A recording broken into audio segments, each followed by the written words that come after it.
So the idea behind the Mercenaries in Dust is that, unlike a lot of other games, you're not just a soldier on the battlefield.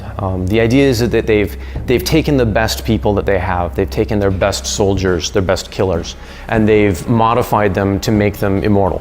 So when you die in Dust, essentially your memories, your personality is being transferred and inserted into another clone where they just throw you back into the battlefield again.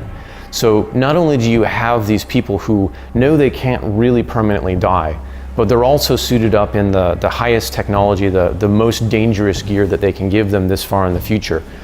You're wearing suits that are armored, you're wearing suits that have environment systems, they have shields. So really you're going out there in the equivalent of like a heavily armored tank. And all of the firepower that's being thrown around on the battlefield is much larger because of that. Another key difference with Dust is when the boots hit the battlefield. It's when the mercs are fighting on the surface of the planets.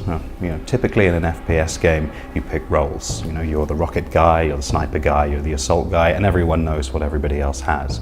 Within Dust, we have a system called fitting, which is much more akin to an RPG-style system. Now, this really allows the players to take ownership of their character and their roles. They can create different fits to suit different tactics on the battlefield and also to respond to the changing behaviors of others. This adds a further layer of strategy when you're planning your battle and trying to take control of a planet. Weapons in Dust are kind of an interesting topic as well. Most of the time when people build first-person shooters, they're trying to build guns that look like real-world equivalents.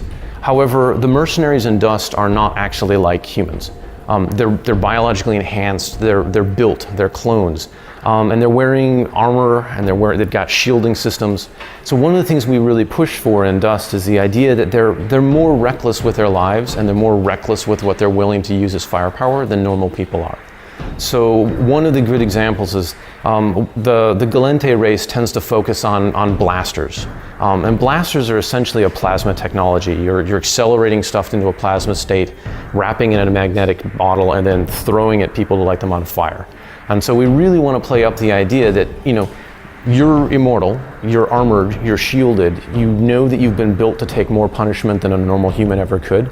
And so when you're firing a blaster, you don't care about the fact that it's throwing plasma everywhere, it's probably heating up the surrounding to incredible degrees, and that any normal human that wasn't armored and shielded, just picking up the gun and shooting it would light them on fire.